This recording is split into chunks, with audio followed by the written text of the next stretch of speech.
Vamos a trabajar con verbos. Bueno, antes que nada, vamos a realizar las actividades de la página 65 del libro.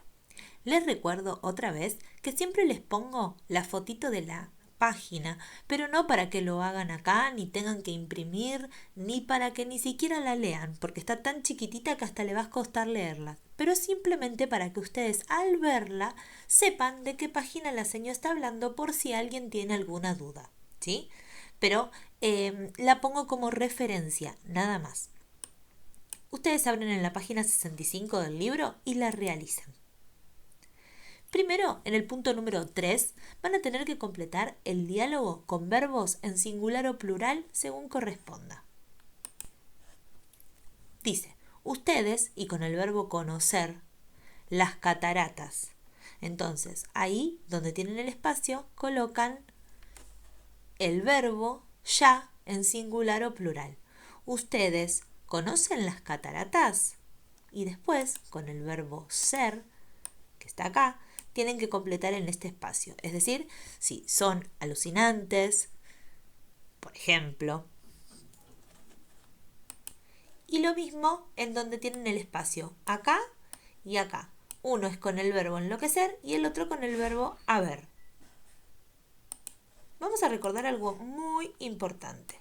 Los verbos en infinitivo. Los verbos en infinitivo son aquellos que no tienen una, digamos, conjugación. Es decir, no están en ninguna persona conjugada ni en ningún tiempo verbal conjugado.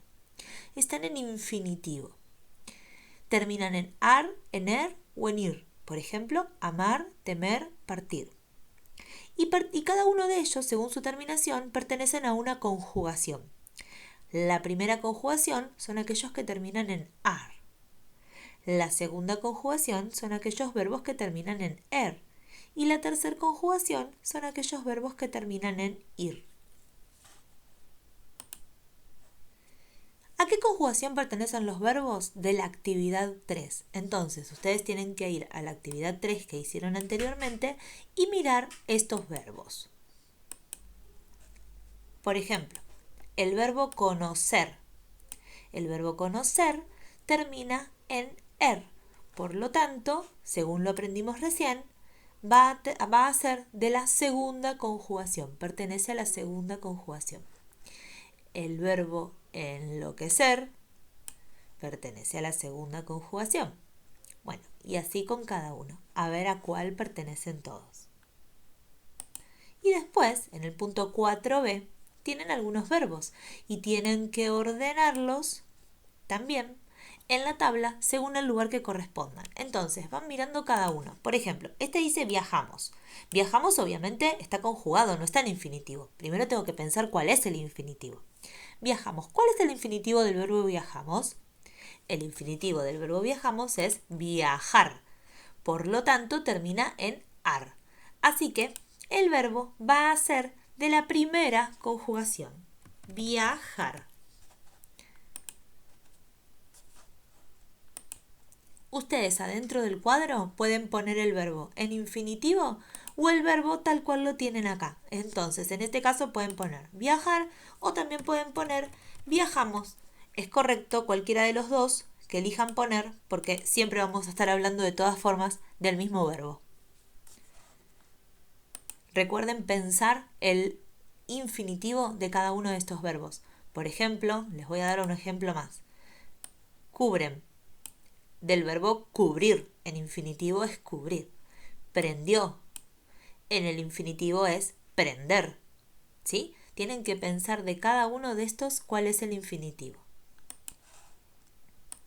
Ustedes acá van a tener toda esa explicación y después van a tener el punto 3.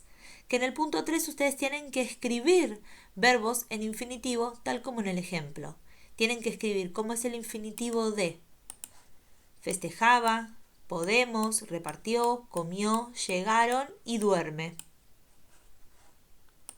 En el punto número 4 tienen que leer este pequeño fragmento de un cuento tradicional que se llama Piel de asno. Una vez que lo leen van a extraer simplemente 5 verbos y 5 sustantivos, los que quieran.